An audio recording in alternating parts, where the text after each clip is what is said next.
before this shit came out. Preach. Okay? And that was like the thing. This is the thing. biggest I statement so that agree. anyone could ever say. Exactly. That was their last statement because they knew the shit that was going to be thrown. They knew it. Exactly. They knew it. So My they God. went and they showed their truth together. If all of you guys have noticed, there was not a single Hybe security employee, nothing. It was those two. And they went against, Hybe was pissed. They were fucking foaming at the mouth. And you guys got to forgive me. If you people know me, you know I cuss like a damn sailor. So you got to forgive, especially when I get hot. And I'm hot right now. I'm pissed. It's all good, Grumpy. Go on. And I mean, it's just like they gave a statement. And right before Tay left, what did he do? He posted a picture of that night with his Wooga family, his husband, and that statement. I think it was, "These are my days." Somebody correct me if I'm wrong, but it was along that thing. And I saw a statement right here on this chat thing or whatever, that somebody say, if Tay knew what was going to happen, why did he look so happy? Because you know why? He's a fucking professional. This concerns and involves everyone that uses the World Wide Web. As a 75-year-old woman, a citizen of the United States, I write this letter to bring more attention to my own words, but like what Frances Haugen has stated in her testimony on October 4, 2021. I will input my own narrative and agree with two of her statements. The deliberate choices being made on social media platforms, leaderships are a huge problem for children, young teens, and adults, for public safety, and for democracy. Our world doesn't have to be this way.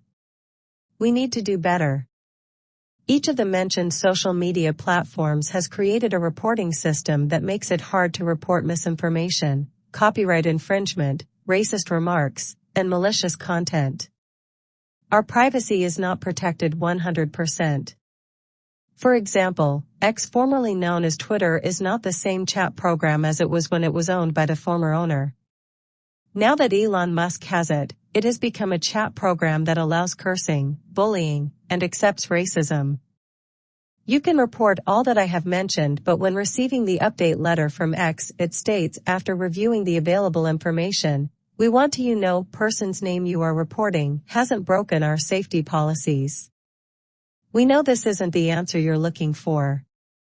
If this account break our policies in the future, we'll notify you.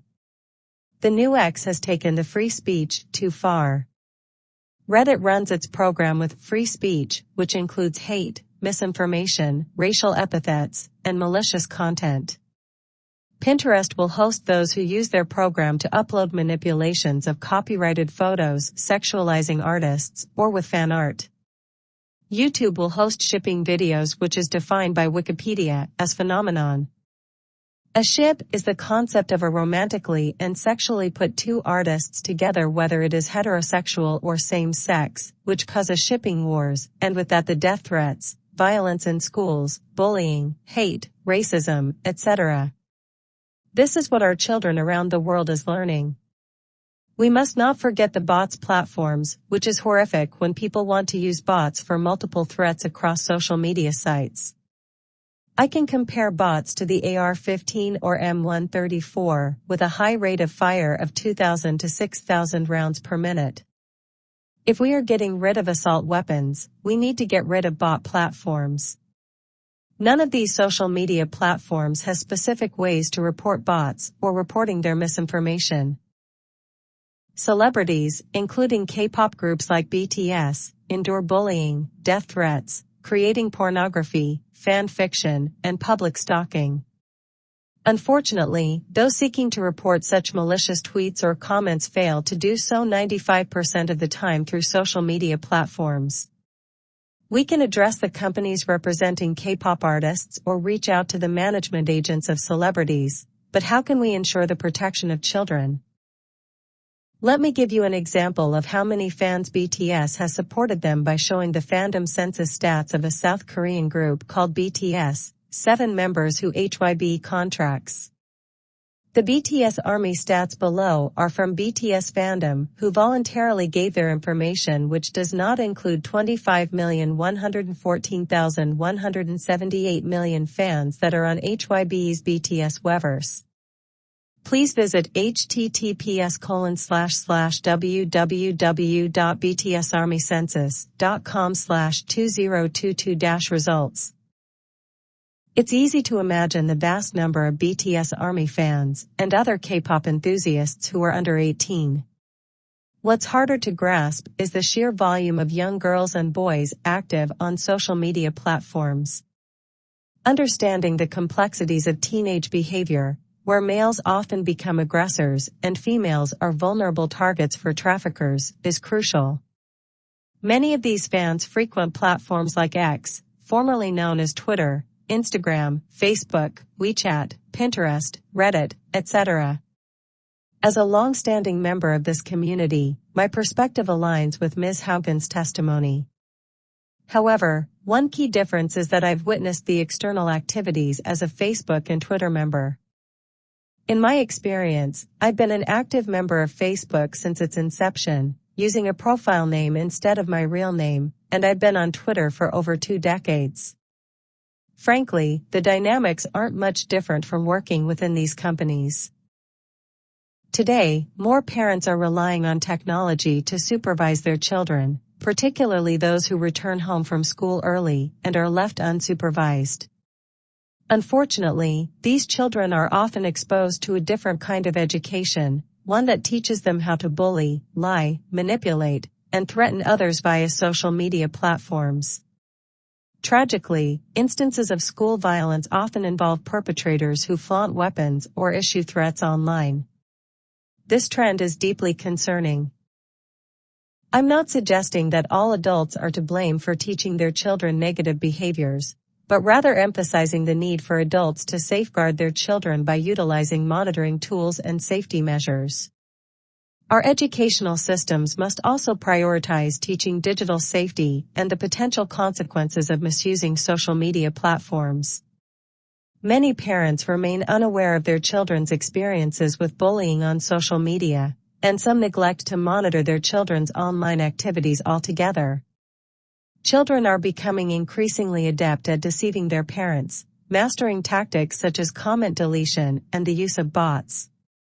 Nearly all children now have mobile phones with internet access, further complicating parental oversight.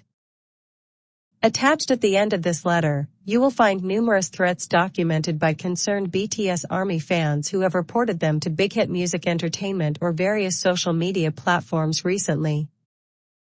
There are even more threats, and you can view them by researching Google by typing death threats against BTS Jimin.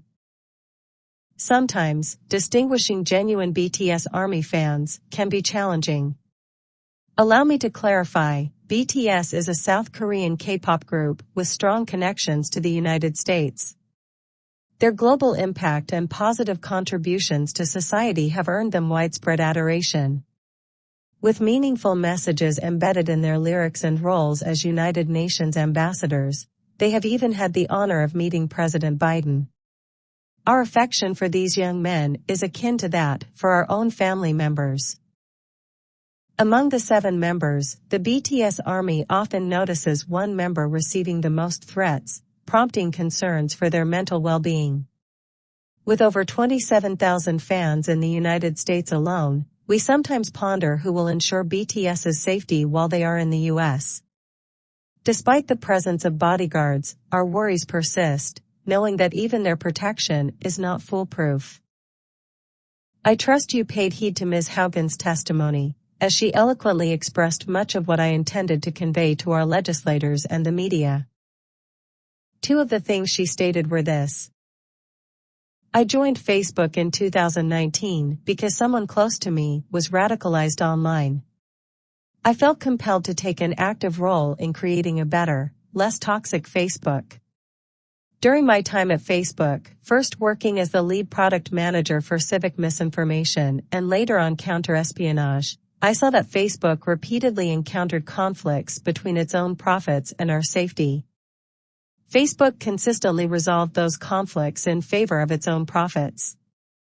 The result has been a system that amplifies division, extremism, and polarization, and undermines societies around the world.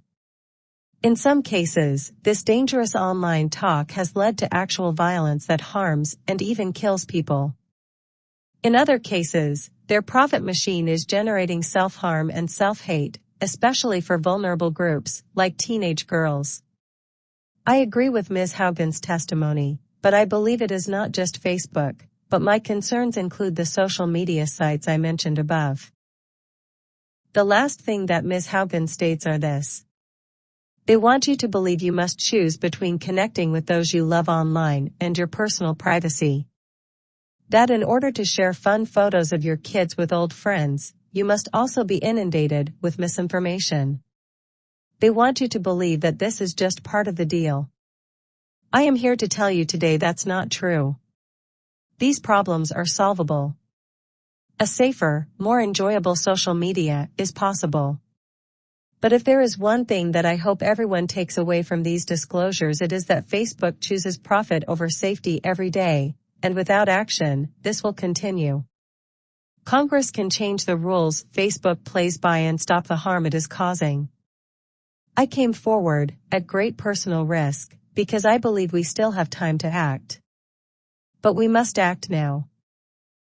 I echo her sentiment, reiterating the earlier mention of various social media platforms. Action must be taken to address issues such as copyright infringement, misinformation, manipulation, threats, bullying, sexualized fan art, and fictional portrayals involving entertainers, artists, idols, and citizens worldwide. Much of the content circulating on social media platforms can have detrimental effects on both young people and older individuals, potentially leading to tragic outcomes like suicide.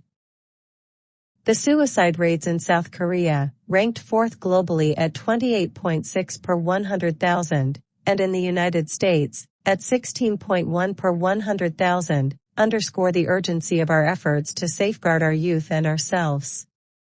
The ongoing conflicts in Ukraine, Africa, and elsewhere only compound these challenges, emphasizing the imperative need for peace. As J-Hope from BTS aptly stated, it all starts with us, but the responsibility also lies with governments and politicians to enact meaningful change for the betterment of all. I trust in your commitment to effecting these changes. One more point I'd like to address is the concerning situation arising from the Middle East conflict between Israel and Palestine.